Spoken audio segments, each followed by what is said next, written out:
My phone is on its last legs here, so no microphone because I gotta charge my phone while I'm doing this. This is very interesting here on page 32, chapter 91. She is talking about the young Lily.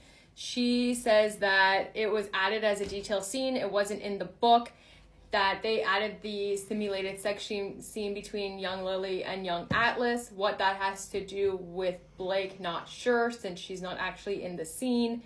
But it was in the script, right? So they added that in the script, even though it didn't have to be there. It's a movie. You know, not everything in the book makes it to the movie, but not everything in the movie is from the book. Like, you do have to have some cinematic choices. So that was a choice that they put in there. And then she's saying that once they filmed it, that Justin went up to them and said, I know I'm not supposed to say this, but that was hot. Did you two practice beforehand? I mean, again, that could be taken out of context. We'll see what young Lily and young Atlas have to say about that. Miss Lively wasn't there. So she's putting that in here for what? Oh, wow, Blake. I feel like you shouldn't have added some stuff because it's not making you look good. It's making you look like a freaking gossip girl. As in her first complaint, she talks about when she was in the car ride with Justin and that they were talking about, you know, his past and how he was actually SA'd and that made him re-examine a lot of things in his life. Like, did he always ask for consent? No, right? Did I always listen when they said no? No, and it made him like re-examine the way that he treats women as well as what we can all learn and grow from, which I don't blame him for that, because growing up like in the 90s and 2000s, a lot of things changed with consent to where they are now. Thankfully, they're still not, I don't think, where they should be all of the time.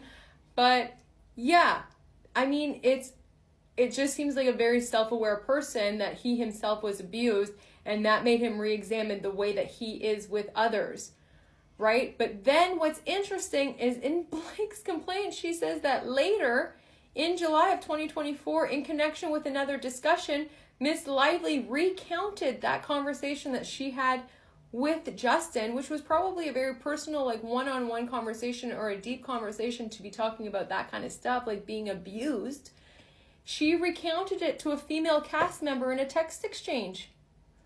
She says it's crazy how above reproach they feel. It's like he said to me, this previous sexual encounter that we were in my car with my assistant and my security, he said, have I always asked for a count?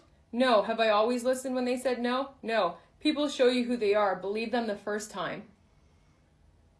Why are you going and talking to other female cast members about the private conversations that you and Justin are having, probably about, you know, in a creative space, both as producers on the film, as the leads on the film? Then you're taking his stories and you're going and you're texting it to other cast members? This disturbs me more than like other things, because like, what? Timelines are very important here. So if you're sharing this with other female cast members and then afterwards they're telling you that they feel uncomfortable, I mean, that's planting seeds. The way you said it here, I mean, it's definitely planting seeds that women should feel uncomfortable around him. That is shocking to me that she would put this in here, that she texted another female cast member about Justin, and not even giving the full context of their conversation, but that he didn't ask for no before in the past.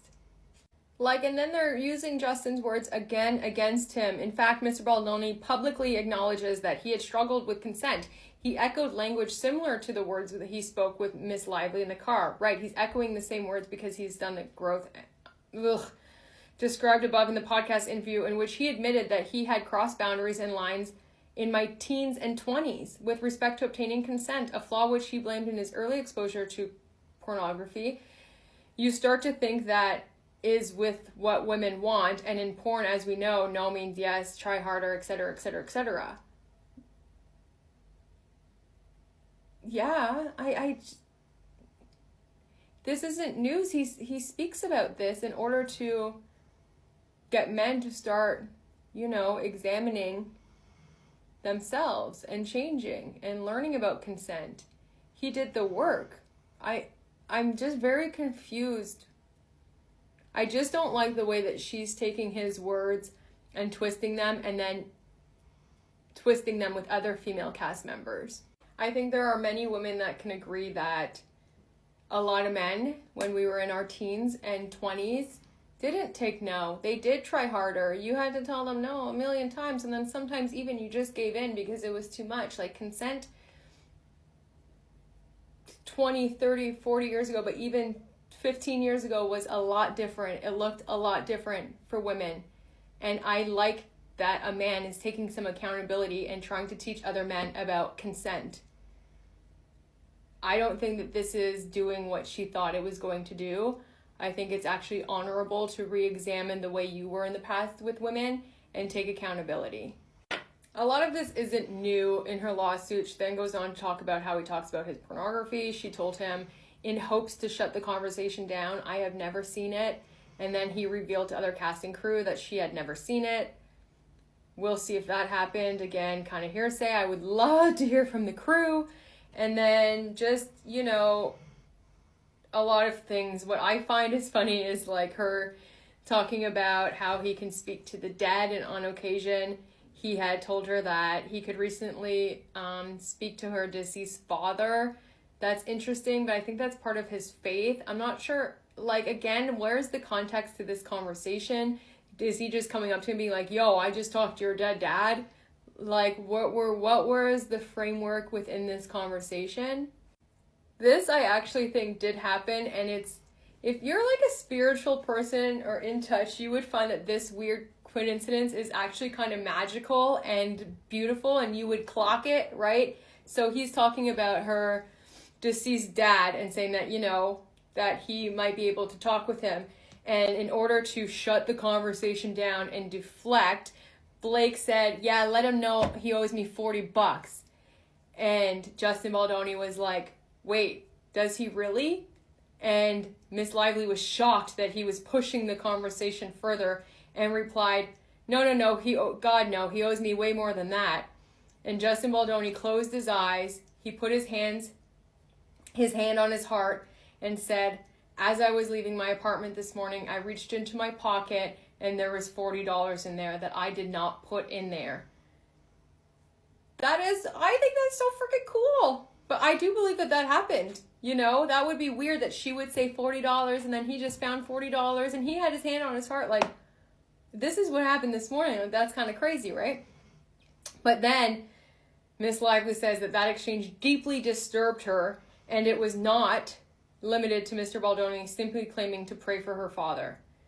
I mean, it's just, if you say something like that and then something happened, I would say the same thing, like, okay, this is kind of crazy, but this morning, you just said $40. This morning I found $40 in my pocket, crossed my heart. Like, that's wild, right? Like, I don't know if it's that disturbing. I just think it's super interesting, and I do think that this happened, and Blake was probably like, you know, not buying into it, I suppose. But as someone who does try to see like little, you know, magical moments, I mean, that is, I just thought that was very fascinating, actually.